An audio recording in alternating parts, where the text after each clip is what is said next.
अब बड़े बड़े शहरों में दाइयाँ, नर्स और लेडी डॉक्टर सभी पैदा हो गई हैं, लेकिन देहातों में जच्चे खानों पर अभी तक भंगिनों का ही प्रभुत्व है और निकट भविष्य में इसमें कोई तब्दीली होने की आशा नहीं। बाबू महेशनाथ अपने गांव के जमींदार थे, शिक्षित थे और जच्चे खानों में सुधार की आवश्यकता को मानते थे, लेकिन इसमें जो बाधाएं थीं उन पर कैसे विजय पाते। कोई नर्स देहात में जाने पर राजी न हुई और बहुत कहने सुनने से राजी भी हुई तो इतनी लंबी चौड़ी फीस मांगी कि बाबू साहब को सिर झुकाकर चले आने के सिवा और कुछ न सूझा।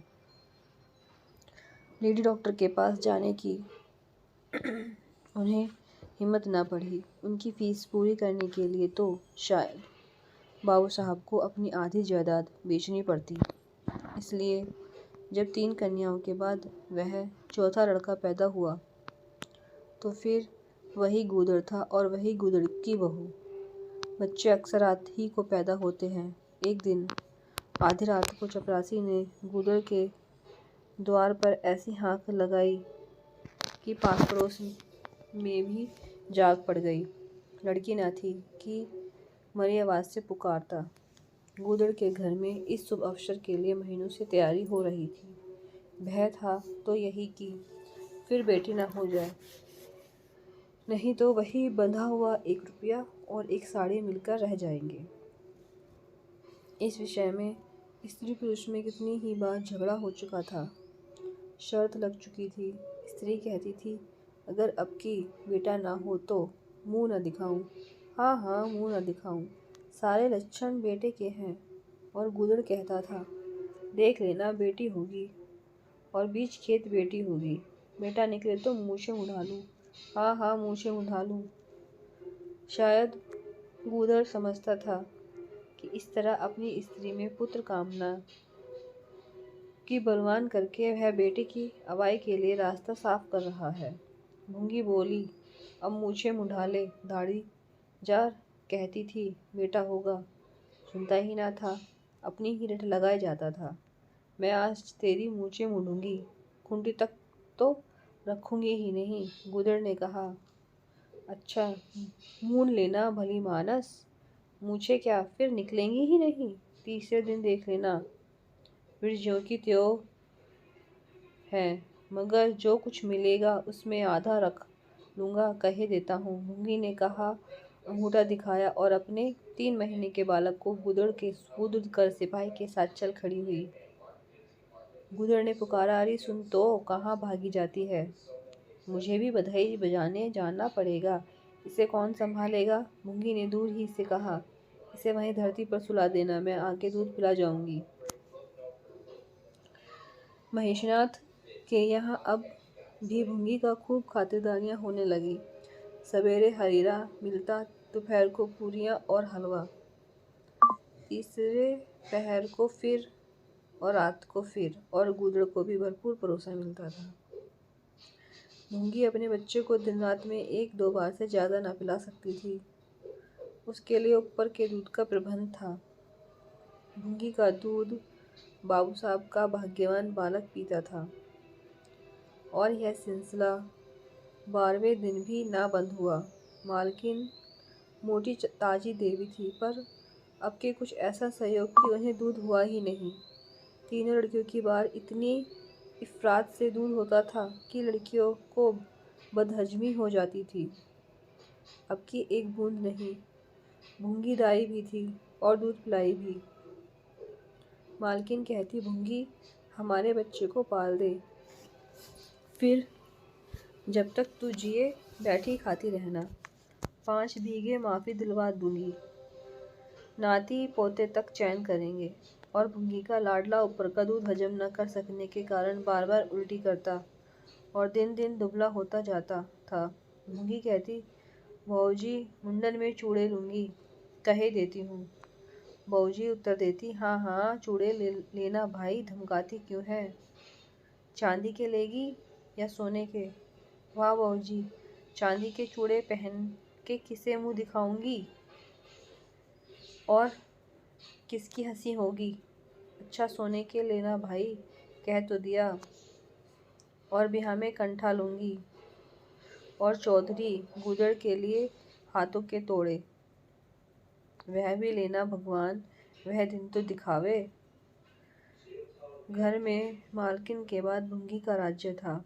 महरिया, महराजिन, नौकर चाकर सब उसका रोब मानते थे। यहाँ तक कि खुद बहू जी भी उससे दब जाती थी। एक बार तो उसने महेशनाथ को भी डांटा था। हंसकर टाल गए। बात चली थी भंगियों की। महेशनाथ ने कहा था, दुनिया में और चाहे जो कुछ हो जाए, भंगी भंगी ही रहेंगे, इन्हें आदमी बनाना कठिन है। इस पर भंगी ने कहा था, मालिक, भंगी तो बड़े बड़ों को आदमी बनाते हैं, उन्हें क्या कोई आदमी बनाए। यह गुस्ताखी करके किसी दूसरे अवसर पर भला भुंगी के सिर के बाल बच सकते थे, लेकिन आज बाबू साहब ठठाकर हंसे और बोले, भुंगी, बात बड़े पते की कहती है। भुंगी का शासनकाल साल भर से आगे न चल सका। देवताओं ने बालक के भंगिन का दूध पीने पर आपत्ति की। मोटेराम शास्त्री तो प्रायश्चित का प्रस्ताव कर बैठे। दूध तो छुड़ा दिया गया, लेकिन प्रायश्चित की बात हंसी में उड़ गई। महेशनाथ ने फटकार कर कहा, प्रायश्चित की खूब कहा शास्त्री जी, कल तक उसी भंगिन का खून पीकर पला, अब उसे छूट घुस गई है। वारे आपके धर्म शास्त्री जी, शिखा फटकार कर बोले, यह सत्य है, वह कल तक भंगिन का रक्त पीकर पला, मांस खाकर पला। यह भी सत्य है, लेकिन कल की बात कल थी, आज की बात आज। जगन्नाथपुरी में छूत अछूत सब एक पंगत में खाते हैं, पर यहाँ तो नहीं खा सकते। बीमारी में तो हमें भी कपड़े पहन खा लेते हैं, खिचड़ी तक खा लेते हैं बाबूजी, लेकिन अच्छे हो जाने पर तो नेम का पालन करना ही पड़ता है। आप धर्म की बात न्यारी है, तो इसका यह अर्थ है कि धर्म बदलता रहता है, कभी कुछ कभी कुछ। और क्या, राजा का धर्म अलग, प्रजा का धर्म अलग, अमीर का धर्म अलग, गरीब का धर्म अलग। राजे महाराजे जो चाहे खाएं, जिसके साथ चाहे खाएं, जिसके साथ चाहे शादी ब्याह करें, उनके लिए कोई बंधन नहीं। समर्थ पुरुष हैं, बंधन तो मध्या वालों के लिए है। प्रायश्चित तो न हुआ, लेकिन भुंगी को गद्दी से उतारना पड़ा। हाँ, दान दक्षिणा इतनी मिली कि वह अकेले ले ना जा सकी, और सोने के चूड़े भी मिले। एक की जगह 2 नई सुंदर साड़ियाँ, मामूली नैन सुख की नहीं, जैसे लड़कियों की बार मिली थी। इसी साल प्लेग ने जोर बांध और गुदड़ पहले ही चपेट में आ गया। भुंगी अकेली रह गई, पर गृहस्थी जो की त्यों चलती रही।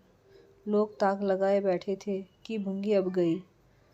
फला भंगी से बातचीत हुई, फला चौधरी आए, लेकिन भुंगी ने न कहीं आई न कहीं गई। यहाँ तक कि 5 साल बीत गए और उसका बालक मंगल दुर्बल और सदा रोगी रहने पर भी दौड़ने लगा। सुरेश के सामने पिद्दी सा लगता था। एक दिन भुंगी महेशनाथ के घर का परनाला साफ कर रही थी। महीनों से गलीच जमा हो रहा था। आंगन में पानी भरा रहने लगा था।